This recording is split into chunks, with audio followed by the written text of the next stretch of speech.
ಕೊಲೆಗಾರನೇ ಮೃತನ ಅಂತ್ಯ ಸಂಸ್ಕಾರದಲ್ಲಿ ಭಾಗಿಯಾದಂತಹ ವಿಚಿತ್ರ ಕೇಸಿತು. ಹನಿಮೂನ್ ಮರ್ಡರ್ ಪ್ರಕರಣಕ್ಕೆ ಹಲವಾರು ಟ್ವಿಸ್ಟ್ಗಳು ಕೂಡ ಸಿಗ್ತಾ ಇದೆ. ಇಂಧೋರ್ನ ರಾಜಾ ರಘುವಂಶಿ ಜೊತೆ ಸೋನಂ ಮದುವೆಯಾಗಿತ್ತು.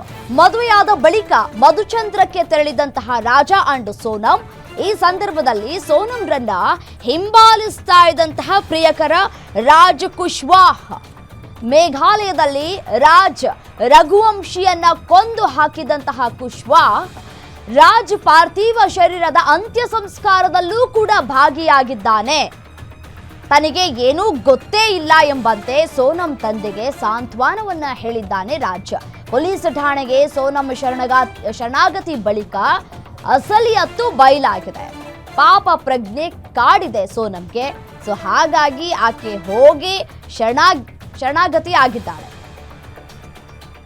ಈ ಒಂದು ಪ್ರಕರಣಕ್ಕೆ ಟ್ವಿಸ್ಟ್ ಮೇಲೆ ಟ್ವಿಸ್ಟ್ ಸಿಗ್ತಾ ಇದೆ. ಯಾವ ರೀತಿಯಾಗಿ ಕೊಲೆ ಆಯಿತು ಅನ್ನೋದೆಲ್ಲವೂ ಕೂಡ ಗೊತ್ತಿತ್ತು ಪ್ರಿಯಕರನಿಗೆ. ತಾನೇ ಖುದ್ದು ಕೊಲೆ ಮಾಡಿದ್ದಾನೆ ಅನ್ನೋದು ಕೂಡ ಗೊತ್ತಿದೆ.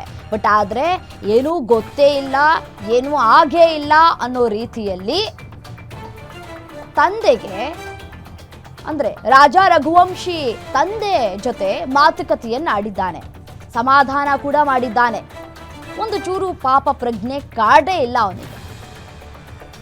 ಕೊಲೆಗಾರನೇ ಮೃತನ ಅಂತ್ಯ ಸಂಸ್ಕಾರದಲ್ಲೂ ಕೂಡ ಭಾಗಿಯಾಗಿ ಎಲ್ಲ ಕಾರ್ಯ ಮುಗಿಯುವವರೆಗೂ ಕೂಡ ಅಲ್ಲೇ ಇದ್ದು ಆನಂತರ ವಾಪಸ್ ಆಗಿದ್ದಾನೆ.